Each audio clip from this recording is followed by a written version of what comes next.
Vandplanområdets indgriben over for landbruget og den spredte bebyggelse, Danmarks historiens dyreste og største fiasko. I de 94% af det danske kulturlandskab, som ligger uden for de kloakerede byområder, afledes regnvandet til vandløb gennem dræn, grøfter eller ved udsivning.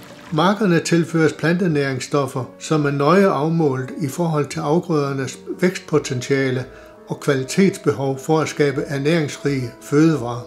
Gennem mere end 15 år har der været målt konstant og meget lave koncentrationer af næringsstoffer i vandløbsvandet fra dette åbne land. I Miljøministeriets Novana-opgørelser tales om et koncentrationsniveau af nitrat på kun en fjerdedel af det maksimalt tilladte i drikkevandet.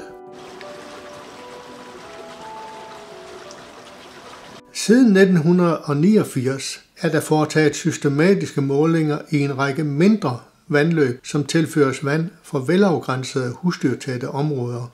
Et sådant jysk opland ligger her i Gislum, lige syd for Aars.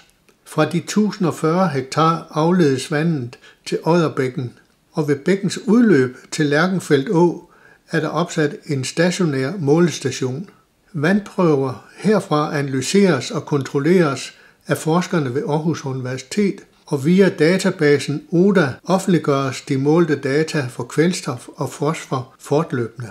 Kvælstof og fosfor er de to næringsstoffer med størst betydning for planters og algers vækst. Koncentrationsanalyserne sammenholdt med den målte vandmængde fortæller om mængden, som tilføres vandet i Odderbækken.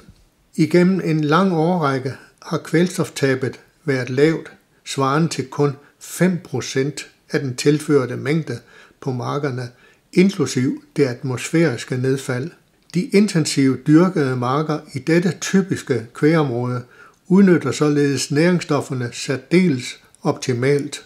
Den samme høje udnyttelse gælder også for fosfor. Denne succeshistorie bliver konsekvent undertrykt og fortiet af de danske massemedier.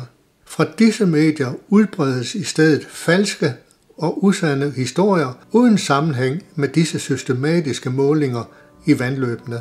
I min bog om 30 års miljøpolitik fortælles om dette bedrag, hvor der altid fra offentlig side tales om en kvælstofforurening.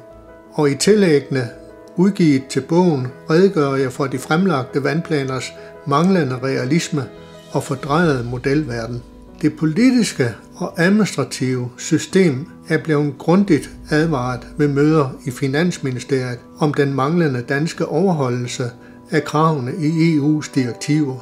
Denne advarsel er yderligere præsenteret både skriftligt og mundtligt over for Folketingets medlemmer og over for ledende embedsmænd i Miljøministeriet. Nytteværdien interesserer tilsyneladende ikke denne magtelite.